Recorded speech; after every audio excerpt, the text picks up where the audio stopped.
see you. But who is you? And what makes a god a god?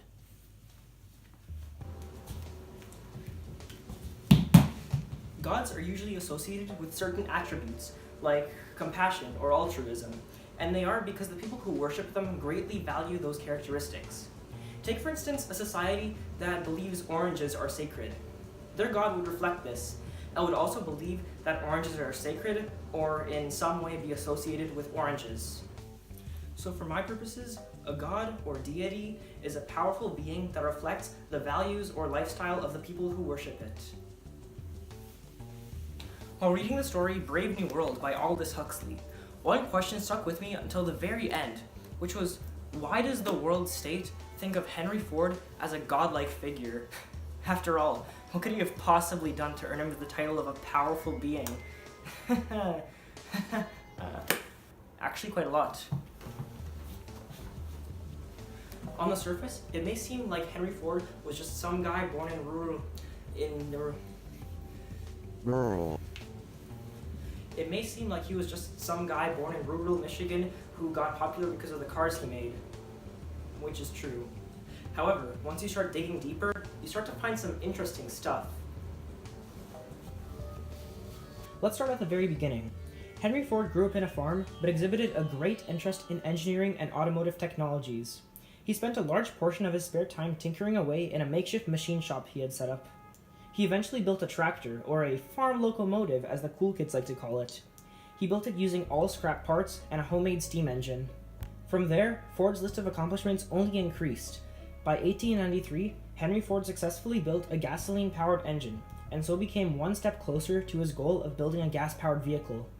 Over the next few years, he built several self-powered vehicles, meaning vehicles that are propelled using only human force, using the profits of one to finance the next, and so on. During the 1910s, one of the most monumentous parts of Henry Ford's life took place, the creation of the Model T and the assembly line. "I will build a motor car for the great multitude," he said about the Model T, and he meant it. The Model T, though quite unspectacular, had a low enough price to allow almost everyone to own a car, instead of only the wealthy. This came with a new problem. Millions of people could now afford a car, so they would have to be made super quickly without hindering their quality. That's where assembly lines come into play. Ford's invention of the assembly line allowed Model T cars to be made in 93 minutes, as opposed to 728 without assembly lines.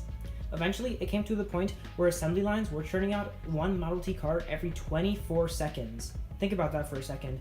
That means that from the start of this video, enough time has passed for about 6 cars to be manufactured. So, Henry Ford's a pretty accomplished guy, to say the least. But how does this relate to Brave New World? Why, out of anyone in the world, did Aldous Huxley choose Henry Ford to represent a godlike figure in the world state? Henry Ford was consumeristic, selling his projects to finance the next ones. Increasing consumerism within the state would stabilize the economy and keep it stagnant. In addition, Ford was quoted to have said, "History is more or less bunk." Having a role model who seemingly wants to be ignorant of the past would remove any desire to think about the past yourself, and so would decrease the amount of thinkers like Helmholtz, who are not helpful in maintaining stability within the state. Finally, Henry Ford's introduction of the cheap Model T car for the masses perfectly mirrors how the state wants people to think of themselves. Everyone, even epsilons, are useful, and everyone is equal, even if only physico-chemically. The removal of class systems of rich and poor would allow the state to more easily implement a new class system and thus create stability. When Henry Ford began his career in 1879, only about 25% of Americans lived in cities. By the time he died in 1947, that number shot up to 63%.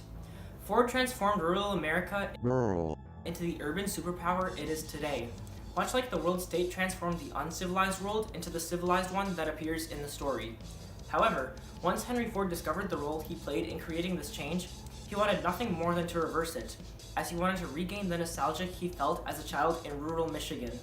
His fear of change is yet further evidence of Ford's aptness as a godlike figure in the world state, a place that actively pursues sameness and stagnation.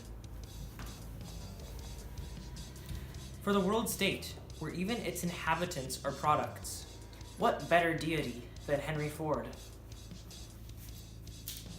And as always, Thanks for watching.